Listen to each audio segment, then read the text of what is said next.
যারা মুমিন মুসলমান ঘুমিয়ে পড়ছি, ঘুমে থাকার কারণে আমাদের মধ্যে একদল প্রবেশ করছে, আরেক দল ভ্রান্ত প্রবেশ করছে, আরেক দল প্রবেশ করছে, কিন্তু আমরা সঠিক আমরা এলেম না বোঝার কারণে, আমল না করার কারণে এলেম বুঝি না, আমল না করার কারণে আমাদের এলেম ঢুকে না,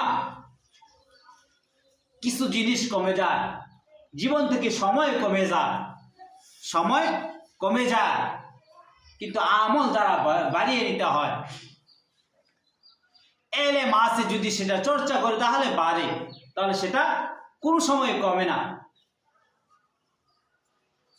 তো আমাদের মধ্যে এত ভ্রান্ত মতবাদ শুরু হয়েছে যে কাদিয়ানি ফিতনা আছে, সাদিয়ানি ফিতনা আছে, এখন আবার হিজবুত তাওহীদ, বর্তমানে আবার হিজবুত তাওহীদ চলে আসছে। এখন এর পক্ষে বিপক্ষে কথা বললেই বলে যে মোল্লা আমাদের পক্ষে লেগে গেছে, মোল্লারা আমাদের বিপক্ষে লেগে গেছে, আমরা যে ইসলাম ধারণ করেছি তারা ইসলামকে গ্রহণ করতে চায় না। তারা বলে মদিনার ইসলাম সেটা ইসলাম না, মক্কার ইসলাম ইসলাম না, ভারতের ইসলাম ইসলাম না, পাকিস্তানের ইসলাম ইসলাম না, ইন্দোনেশিয়ার ইসলাম ইসলাম না, কোনো দেশে ইসলাম, বাংলাদেশের ইসলাম তো ইসলামেই না, অন্য দেশে ইসলাম তো ইসলাম না, বাংলাদেশের ইসলাম তো ইসলামেই না, এটাই গ্রহণ করে। অর্থাৎ তারা মনে করে তারা একমাত্র হিজবুত তাওহীদ যেটা নাম আর কি, একটি দল বর্তমান আবির্ভাব মাথা চারা দিয়ে উঠেছে, তার নিয়ে কিছু কথা বলাই লাগে।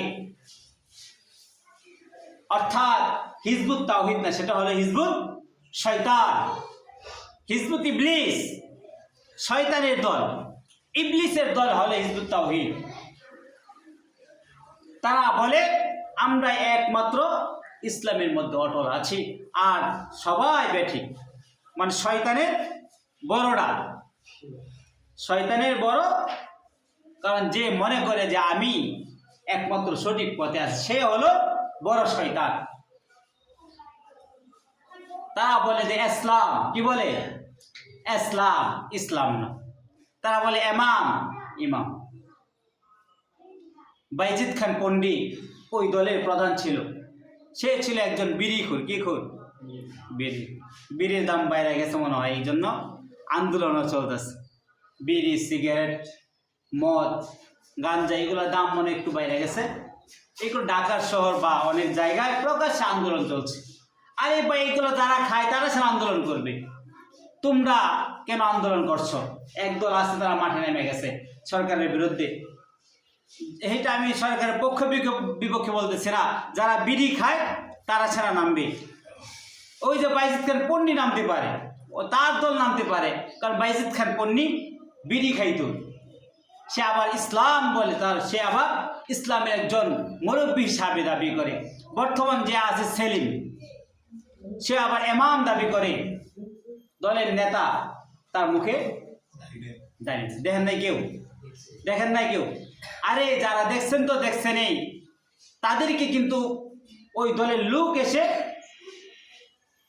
ফুসলাবে না, যে বুঝে না তাকেই ফুসলাবে, যে জানে না তাকেই ফুসলাবে। আমাদের আলোচনা করার তো দরকার নাই, কিন্তু কিছু টাচ দেওয়া যে মুসলমানদের ঈমান রক্ষা করতে পারে, তার থেকে বিরত থাকা মানে ঈমানকে রক্ষা করা। তো আমরা যারা আছি তা তো আমরা বুঝি, আর যারা আমরা বুঝি না যে ঈমানকে রক্ষা কিভাবে করতে হবে, তাদের নিকটে তাদের পত্রিকা বিতরণ করে তাদের ইসলামের দাওয়াত দেয়। কিসের দাওয়াত দেয়?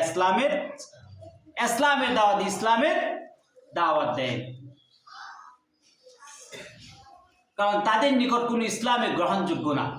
ইসলাম এই শান্তির ধর্ম তাদের নিকট গ্রহণযোগ্য না।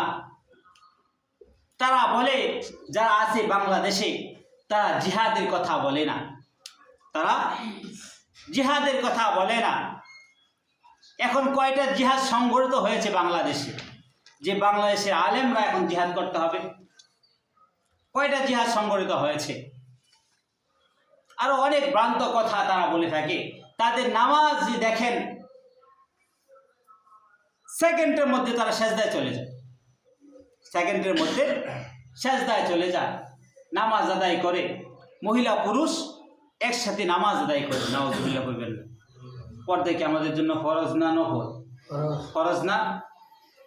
যে ফরজ হয়েছে যে আমি আদায় না করি তাহলে আমার ইমান থাকে? আমার ইমান থাকে না।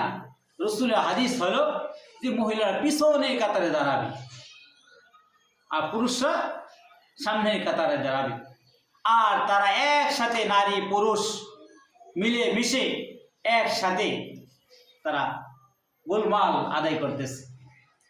এটাই বলে হলো তাদের ইসলাম। আমাদের ইসলামের মধ্যে যেহেতু ফরজ, পর্দা করা ফরজ, এই কারণে তাদের পছন্দ হয় না। বর্তমান জামানাটা হলো এমন যেখানে মানুষ সুযোগ পায়, যেখানে মানুষ সুযোগ পায় যে নামাজ পড়া লাগবে না, পর্দা করা লাগবে না, ইসলাম থেকে দূরে থাকা যায়। যে আলেমরা তো বলে পর্দা করতে হবে, নামাজ পড়তে হবে 5 ওয়াক্ত, রোজা রাখতে হবে, হজ করতে হবে। এগুলো তো ভালো লাগে না, এগুলো ভালো লাগে না। যেখানে একটু সুযোগ সুবিধা পাওয়া যায়, নামাজ থেকে দূরে থাকা যাবে, পর্দা ছাড়া চলা যাবে। অনেক মা বোনও তো এটা চায় যে পর্দা ছাড়া চললে তো ভালো, যে ইসলামও হইল, আল্লাহরে পাইলাম, রসুল্লাহ পাইলাম, পর্দাও করা লাগলো, নামাজও করা লাগলো, এটাই তো চায়। তো আজকের আলোচনা ছিল আমাদের যে সময় আমাদের থেকে অতিবাহিত হয়ে যাচ্ছে, বছর মাস শেষ হচ্ছে, বছর শেষ হচ্ছে, কিন্তু আমাদের যৌবন আমাদের শেষ হয়ে যাচ্ছে, আমাদের মৃত্যু নিকটবর্তী হয়ে যাচ্ছে, কিন্তু আমরা টের পাচ্ছি না, সময় অবহেলা করছি। যে কথাগুলো বললাম এই দিকে একটু মনোযোগ দিবেন, যে আমাদের ইসলামের মধ্যে যেন কোনো ভ্রান্ত আকীদা প্রবেশ করে আমাদের ঈমানকে ধ্বংস করতে না পারে। যে আমাদের মধ্যে অনেকেই বলে যে তাবলীগে যাওয়ার পর মুরব্বীদের কাজ নাই, মুরব্বীদের প্রতি কাজ নাই, তারা রাত্রিরে মসজিদে থাকে, সময় নষ্ট করে। আরে ভাই, ওয়াল আসরি ইন্নাল ইনসানা লাফি খুসর, তারাই তো আমলদার, যারা নামাজে থাকে, মসজিদে যায়, দ্বীনের দাওয়াত দেয়, তাই নি'মাতানি মাগবুতুন ফীহিমা কাসীরুম মিনান নাস সিহাত ওয়াল ফারাগ। ওই ফারাগাতের সময়, তাদের যে অবসর সময়টা আছে, রাসূল সাল্লাল্লাহু আলাইহি ওয়াসাল্লাম বলে দিলেন, এই যে নিয়ামতের একটা নিয়ামত হলো ফারাগাত, সময়, অবসর সময়, দ্বীনের কাজ করতেছে। তারা মসজিদে থাকে এমনটা না, তার দ্বীনের কাজের মধ্যে লেগে থাকে। 5 ওয়াক্ত নামাজ তো জামাতের সাথে পড়ে। আমি এমন দেখি নাই যে তাবলীগ থেকে এসে সে খারাপ কাজ করতেছে।